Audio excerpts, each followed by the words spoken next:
Hello everyone, we are going to make discussion on topic break-even analysis. The break-even analysis is one of the most important topic of marginal costing in the management accounting stream.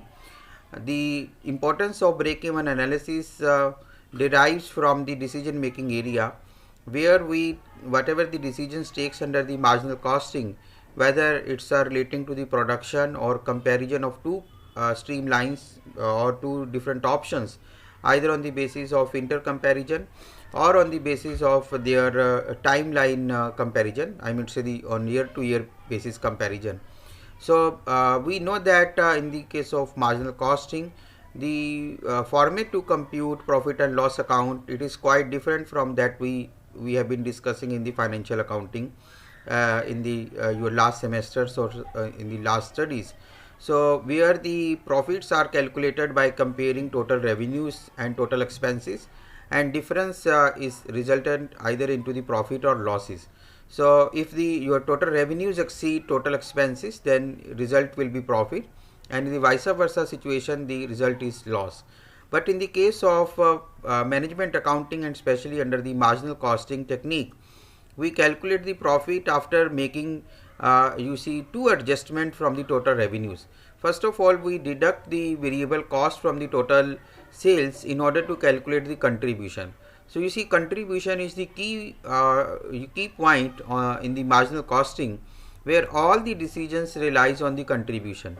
So if we are having some positive contribution, then obviously we will go for the decision in comparison of profit or loss. I mean, say there is no, since fixed cost is taken as an irrelevant cost in the marginal costing, that's why profit and loss is not considered. So we have already discussed we have already made discussion on fixed cost, and we have taken it as an irrelevant cost. So however, for the purpose of break even cost, the second point that we consider to deduct it from the total sales, that is the fixed cost. So first of all, repeating it again, once again, we deduct the variable cost from the total sales, that comes to contribution, and after the contribution we deduct fixed cost from it, that is the result will be profit or loss, depending upon the situation. I mean to say, if the fixed cost exceeds contribution, then obviously there will be a loss situation, and if contribution exceeds fixed cost, then the situation will be profit. So as of now, we understand that profit is equal to sales minus variable cost minus fixed cost. The same phenomena is followed in the financial accounting and cost accounting also, and similarly in the case of management accounting. And if we see that the break even point in respect of your economics discussion, then we will say break even point, there is a situation where there is a no loss or no loss profit, or you can say where your total cost is equal to total revenue. So in such circumstances where you are not having any profit, then definitely your sales minus variable cost minus fixed cost, it will return to a result equal to 0. And if we resolve this equation further, then we can say that sales minus variable cost is equal to fixed cost. So it means to say, as we know that the sales minus variable cost is equal to contribution, and when the contribution equal to the fixed cost, it's a break-even point situation. So taking this equation into the consideration, we will proceed with the further discussion, then how the break-even point can be calculated. So now we have understood that this is one of the situation where there is a no profit or loss, or in other words, the total cost is equal to total revenue. And otherwise you also can say that this is a situation of a ratio between total cost or total revenue is equal to 1, and we know that total cost is equal to fixed cost plus variable cost, and total revenues is the product sum of the sales price and units sold. That's why now we can say that the break even point is a situation where fixed cost is equal to total sales minus variable cost. So it means to say, and we know that total sales minus variable cost is equal to contribution.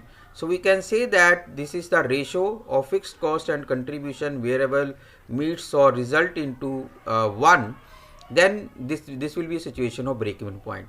So taking that ratio in the calculation, we can derive the formula of break even point. So we can say that break-even point, either from economic point of view, it's a total cost upon total sales, because from the economic point of view we consider all cost into consideration, whether it's a fixed cost or variable cost, whether it's a direct cost or indirect cost, but we make distinction between such type of cost in management accounting. That's why we are considering only the fixed cost instead of total cost in such situation, I would say, in the case of marginal costing technique. So the formula to calculate break-even point is equal to fixed cost divided by total sales minus variable cost. So since we are taking the ratio is equal to 1, so that's why this result will into the units 1. I mean to say, this will be giving a situation or result where how much units you are required to produce, where your total cost will meet to the contribution, or in other in other way around, your contribution equals to the fixed cost. So if we try to find out our break-even point in respect of money value or in terms of rupees, then we can multiply it by the per unit sale price to the left hand side of the equation and right hand side of the equation. So we will get the answer in terms of rupees. I mean, it's a break-even point in terms of rupees. So mostly when we calculate break-even point in terms of rupees, we call it as break-even sales, and when we calculate we want to calculate into the terms of units, we call it as break-even point. So hardly it doesn't matter in what respect you are going to calculate, but let's try to understand on a graph the working of break-even point. So on x-axis, or you can say horizontal axis, we are having units of output or sales, and on a vertical axis we are having cost and revenues. So we know that the nature of fixed cost, it remains same over a period of time. I mean say, it has no function with the output level, so that's why it will remain same, or you can say it remains horizontal to the x-axis. Whether you produce x1 units or x2 units, 10 units, 100 units, the fixed cost will remain same. So that's why this shows like a horizontal to the x-axis. And if you take the variable cost, we know that the nature of variable cost, that it remains per unit same. It means it has a direct proportion relation with the total units of produced and the total cost. So that's why this is just like a slanting line, or if you correctly design it on the graph, it's result in a 45-degree angle. So the total cost, it's a combination of fixed cost and the variable cost. So that's why it starts from the it is not starting from the point of origin like in the case of variable cost. Total cost starting from the point where fixed cost is started. So you see, this is one of the situation, if you try to understand from this point from where the total cost is originating. So this is the cost that one has to bear, I mean say firm has to bear, either they are producing the zero product. So like in this case, because it is a point of origin, so that's why there is no production units actually being produced, but still some of the cost is being bear by the firm. So this difference actually, it is nothing, it is a difference of the equal to the fixed cost. Similarly, the difference between these two parallel line, I mean say the variable cost and fixed cost, it also shows it is a just equivalent difference to the what is the fixed cost one firm is incurring. So if we see the revenue line, then revenue is just like it's starting from the point of origin, because if you are not selling any unit, then there will be no profit at all. So then after that, the movement goes on. I would say if you are selling x1 unit, x2 units, x3 units, 10, 20, 100, whatever the case may be. So according to that, your graph, it will be showing like that one. So here I have shown it with some colors, like fixed cost is a blue color, variable cost is just kind of, you can say, yellow color, the total cost is a rough green color, and the total revenue is in a black color, only to make the difference between these three lines and to make the discussion in a proper way. So the point where the total cost and total revenue intersects, because this is the point where both cost and revenue are equal. I mean say the total whatever the discussion we have started, that where total cost equals to the total revenue. So here this is the intersecting point where total revenue meets the total cost, the lines. So here this will, our break even point will lie. So in this case, you see the parallel line to, you see on x-axis, so and one parallel line to the y-axis. The one line that is touching to the horizontal axis, it shows our the units that we need to produce on that in order to earn that particular revenue, or where the total cost will be equal to the total revenue. And on the other way around, you can say the y-axis, it is showing one line which says that how much total revenue will be generated and how much total cost will be there if you are producing such number of units. So this is a break-even point. So break-even point, the area where the break-even point, or you can say the intersecting point, the area above than that point is called profit area, because you can see the line representing the total revenue is exceeding to the total cost after that point, and before to that point our total revenue, it is it is lying, that line is lying below the total cost. So that's why this is the loss area. So and this is the one angle, because two lines are intersecting with each other, then definitely there is one angle. This angle is called angle of incidence, and you see this is one lens through which we can predict our profit that we are going to have if we produce some product in future on a higher scale. Means let's say if you are producing at a break-even point only 100 units, then what will be the profit if you are producing 800 or 900 units? So this angle will let you know. There is a one mathematical equation for the angle of incidence, and for by using that angle of incidence we can take more decisions.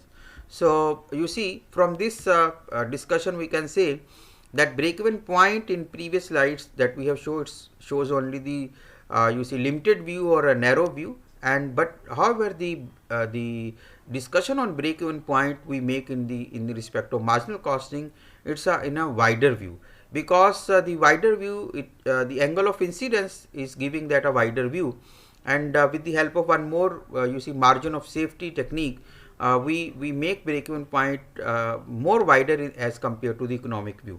So it is also observed that the size of area under profit is increasing in a higher percentage in comparison of sales units. So that area is also very important, because it let us know that what is the rate of the increasing rate. I would say by what rate that profit is being increased.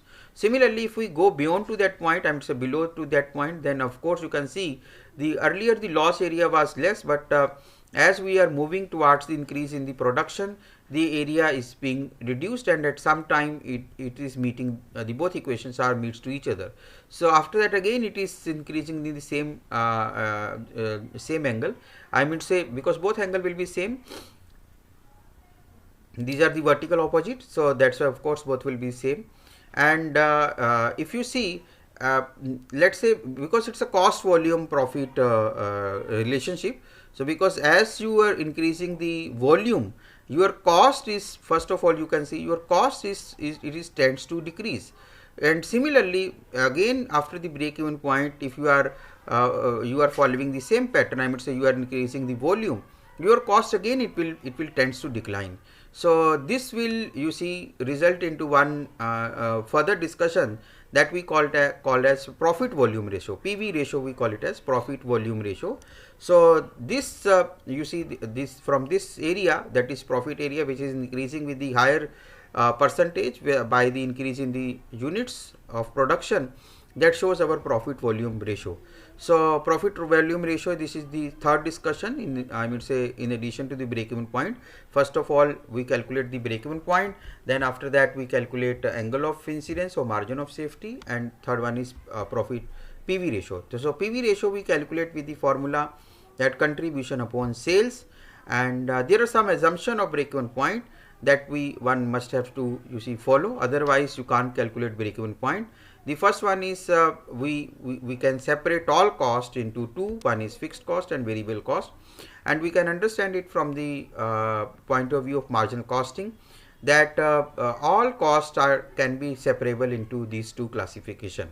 And the emergence of management accounting starts only from this classification only. That's why this is one of the break-even point of assumption of break-even point, as well as then as we know that variable cost remains same over the period of time per unit. So this is the variable cost per unit, not total variable cost. So total variable cost, of course, it will be a hyperbola with the passage of time, but if, I mean, say average variable cost. But if we are saying that variable cost per unit, then it remains same. Let's say if you are purchasing raw material at a price of rupees 5 per unit, so whether you buy 5 units of the raw material or you buy 1000 units of the raw material, you are going to have the same cost, I would say per unit cost. So there is a no such kind of discount or trade discount or cash discount. So because if there is any trade discount or cash discount attached to the variable cost, then definitely our break even assumption, or you can say even the graph of break even point will be like this. So total cost remain fixed at all level of production. Either you are producing 10 units, 100 units, 1000 units, it will remain same. Your selling price also does not change, because if you are giving any discount to your customer on the basis of some, you can say cash discount again or trade discount, again it can have some impact on the break even point. So or you can say there may be more than one break even point if such situation arises.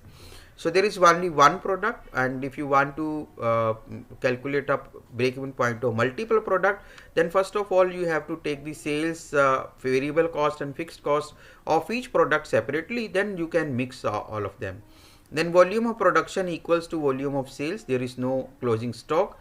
Of course it has impact, because the closing stock, it's a period cost, that if we have any closing stock in our inventory, it means to say we are carrying on the cost impact of the previous production on the current one. So that's why there is no closing stock. This is one of the good assumption of break even point. Then productivity of the labor does not change, because you see, even in the cost accounting discussion where you have determined the cost under specially process costing, you have calculated some you see effectiveness, I mean say the abnormal gains. So if your productivity is your labor is so effective that with the passage of time they are gaining some skills, and due to that skills, if the production cost decline, then definitely your break even point will come earlier, or you see your total cost will tends to change. So that's why, since we don't want to make such kind of changes, so that's why there is a no such kind of gains or abnormality in the case of labor skills. There is no change in general price level, I would say there is no change in inflation. So whatever the price you are getting earlier, at the same price you are your total cost is being charged on the same price. Your raw material, your labor, maybe your fixed costs also, there is no change in these things. So on the basis of that, we can say that break even point in terms of units is equal to fixed cost upon contribution. The formula we have already discussed this one. However, this break even point we can be calculating in the terms of rupees when we multiply it by the sale price per unit. So that will come into the result, that is break even point in rupees, which will be equal to fixed cost upon PV ratio, because we have already seen in the previous slide that our PV ratio is equal to contribution upon sale price. So break even point, if you want to calculate at a desired level of profit, I mean say if company wants to fix that we want to have, let's say 50,000, 1 lakh rupees of a desired level of profit, this is the minimum one that we want to earn, that you just increase your fixed cost by that level, desired level of profit, in order to calculate break even point. So if you want to calculate in terms of units, again your denominator will remain same, that is contribution, only the numerator will change by making one addition, that is of desired profit. And in terms of rupees, it will be again fixed cost plus desired profit upon PV ratio. So you can see this is the one of the complete view of break even point, where how the fixed cost and your total cost are changing from one point to another point. You can see also the view of contribution also, that contribution that we know that is the sales minus variable cost. This is the difference of contribution, and if we deduct the fixed cost from the contribution, we will be having fixed cost. So this is about your break even point theoretical discussion. In the coming discussion, we will be solving some numerical also. Thank you so much.